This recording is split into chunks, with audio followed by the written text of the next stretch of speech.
This is Jeff Haynes, editor on the IGN PlayStation team, and this is the video review of Metal Gear Solid 3 Subsistence.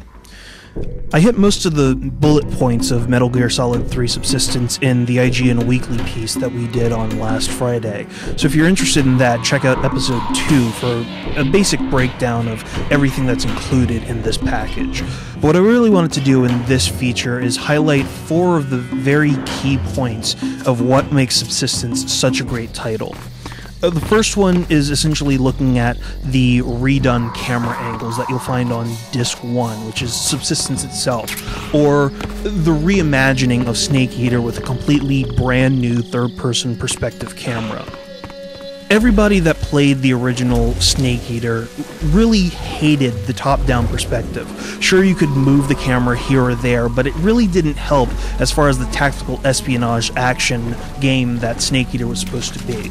The third-person perspective really rectifies this, allowing you to pan, tilt, and rotate the camera in 360 degrees so that you get a full perspective of what is going on around Snake at any point in time. Sure, you can toggle back and forth between the quote-unquote normal top-down isometric view and the third-person perspective, while still using the first-person view for sniping or shooting or basically getting an idea of what is directly in front of you. But the third-person view really redoes the entire Snake Eater experience. In effect, you're playing a brand new game with a completely new camera angle that really does wonders for the gameplay. Who's that?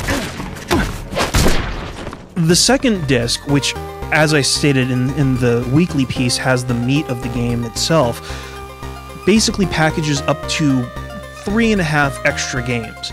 Sure, you're getting Metal Gear and Metal Gear 2, but you're also getting a half a mini-game in the duel mode, which lets you take on any one of the bosses at any point in time throughout the entire experience, or some of the guards and some of the other action sequences from the game. So you're really getting more of an action feel for the game, wrapped up in a little bonus package. The online play, however, is really where you're going to spend most of your time with Subsistence. There's a wealth of options here. You can isolate close quarters combat weapons only, you can eliminate certain primary weapons, you can even add in features that only enemies had in the game.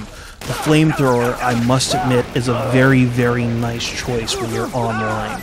The last thing that I really wanted to talk about is kind of the debate that's been ravaging the boards and the internet as well as some stores as to whether or not the limited edition or the regular edition is worth it.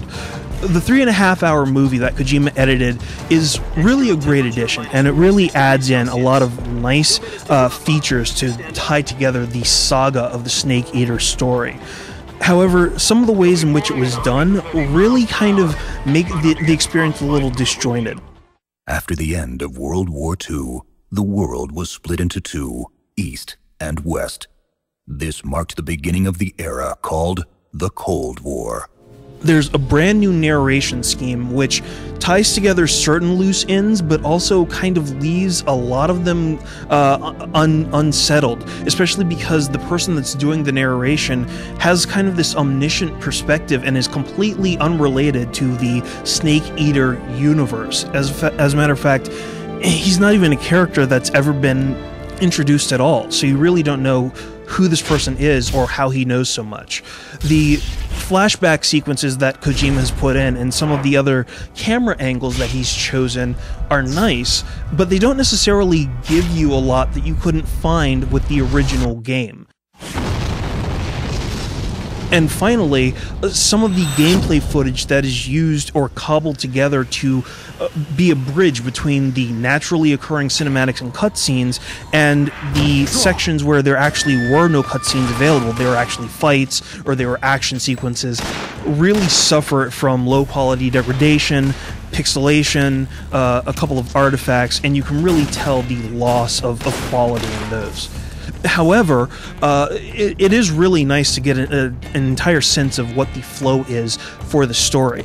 Now, If you happen to get the limited edition, you're perfectly set, and there is something to enjoy. However, if you don't, and you only have the quote-unquote normal version, you shouldn't worry, because the demo theater essentially gives you everything that you would need for the movie itself, but you can play every single cutscene in any sequence that you want. Either you can select them individually, you can play them by section, or if you're so inclined, you can play every single cutscene from start to finish, including all of the smaller branching off sections that you wouldn't necessarily get if you played through the game normally.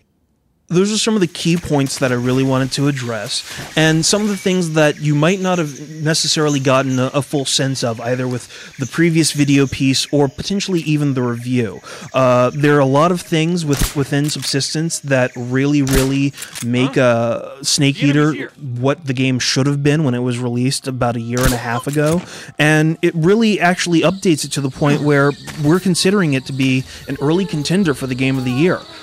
I gave it a 9.8 primarily because it seems like it's worth it. This is the experience that Kojima really wanted to deliver, and for the most part, he got it exactly right for every single fan of Snake and the Metal Gear franchise. Check it out.